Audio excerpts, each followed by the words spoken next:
আজকে রেখা রানী আর মনোরঞ্জন চলে আসে বাংলাদেশ নীলফামারী। বিয়ে হয়েছে 7 বছর, যাচ্ছিল চেন্নাই, টিকিট কেটে ফেলেছিল। কেউ বলল না, ফ্যামিলি ক্লিনিক IVF সেন্টার শিলিগুড়িতে একবার ট্রাই করতে পারে। তারই আজকে রেজাল্ট। রেখা রানীর ইমার্জেন্সি সিজার করতে হলো। এখন ভোরের 2:30 বাজে, আর তখন আমরা ট্রিপলেট ডেলিভারি করিয়েছি। এখন আসুন রেখা রানীর মুখে কিছু শুনে নিই। বলো। নমস্কার, আমি রেখা রানী রায়, এসেছি বাংলাদেশ থেকে।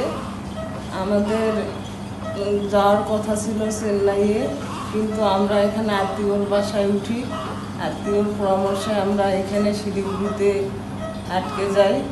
তারপর ম্যামের কথা শুনি, ম্যামকে আমরা দেখাই, দেখার পরে এখানে ট্রিটমেন্ট শুরু করি।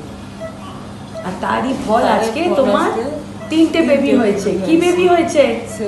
ছেলে বাবু হয়েছে। তুমি বাংলাদেশের বাসিন্দাকে কি বলতে চাও? আমি বাংলাদেশের বাসিন্দাকে বলতে চাই যে কেউ যেন বাইরে কোথাও না গিয়ে এইখানে শিলিগুড়িতে এসে ম্যামের সাথে, ম্যামের নাম্বারে যোগাযোগ করি, তাহলে আমার মতো সবাই